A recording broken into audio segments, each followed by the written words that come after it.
बिस्मिल्लाहिर्रहमानिर्रहीम। अस्सलामु अलैकुम वरहमतुल्लाहि वबरकातुह। उम्मीद करती हूँ कि आप सब अल्लाह रब्बुल इज़्ज़त के फज़ल करम से खैरियत से होंगे। मैं हूँ आयशा बिनते अब्दुल्ला और आप देख रहे हैं आयशा बिनते अब्दुल्ला इस्लामिक चैनल। मेरी रिक्वेस्ट है वीडियो को एंड तक ज़रूर देखिएगा।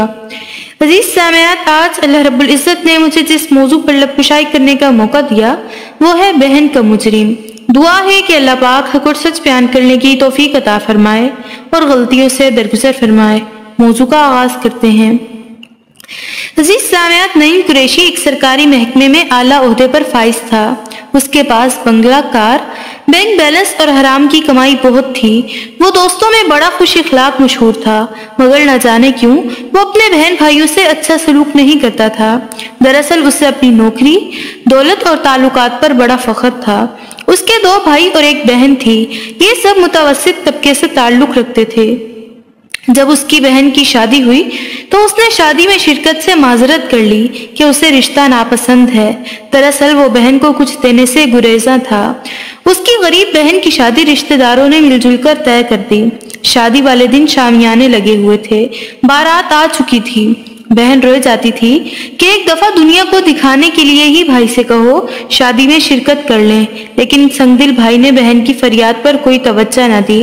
रिश्तेदारों ने उसकी डोली रुखसत कर दी। उसकी बहन आज अपने घर में खुशहाल है, लेकिन भाई ने उससे कोई रिश्ता नाता नहीं रखा। उसकी संगदिली पर मोहल्ले और बरादरी के लोगों ने उसे बहुत समझाया, लेकिन नईम कुरैशी अपनी जिद और हठधर्मी पर अड़ा रहा। फिर हुआ ये कि नईम कुरैशी का बड़ा बेटा एक बम धमाके में जाँ बहक हो गया। बीवी मुख्तलिफ बीमारियों का शिकार होकर बिस्तर से लग गई। छोटी बेटी को तलाक हो गई और खुद नईम कुरैशी फालिज का शिकार होकर जिंदा लाश बन गया। उसके दाएं बाजू और जबान पर फालिज का असर हुआ। वो बोल नहीं सकता था, सिर्फ बिस्तर पर लेटे लेटे आंसू बहाता रहता। लेकिन फिर भी उसने अपनी बहन से माफी नहीं मांगी। वो इतना संगदिल था कि इस हालत में जब बहन उसे मिलने आती तो वो मुंह दूसरी तरफ कर लेता और इशारे से उसे घर से निकल जाने का हुक्म देता। बिस्तर पर पड़ा वो हड्डियों का ढांचा बन गया। लोग उसे देखते तो तौबा तौबा करते। उसकी औलाद भी उससे तंग आ चुकी थी। बिला आखिर इसी हालत में वो दुनिया से रुखसत हो गया।